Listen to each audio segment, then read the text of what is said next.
Paper slide video was on quadratic functions. What is a quadratic function?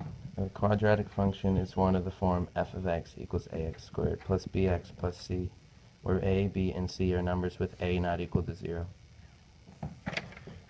The quadratic formula is opposite b plus or minus the square root of b squared minus 4ac over 2a. This can be used for most quadratic questions. To complete the square in this problem, first you have to subtract 27 to the other side. Next you have to divide the second term by 2 and then square it to get 81.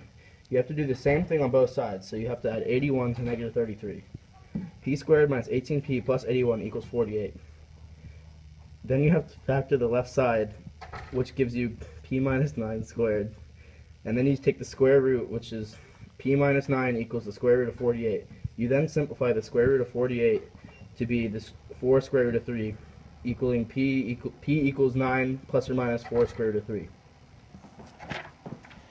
Complex numbers. As you can see, the formula for complex numbers is a plus bi, where I stands for the imaginary number. An example of this is the problem below, which is 3 plus 3i plus 8 minus 2i minus 7. And what I did in this problem was I combined like terms and ended up with getting 4 plus I. Now for multiple choice. To complete the square, you may need to pause the video. There are two different problems.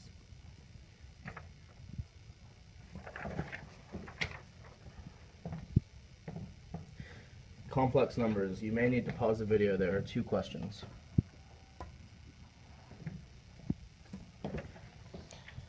Quadratic formula. You may need to pause the video because there's only one question. Another quadratic formula. There's one question. You may need to pause.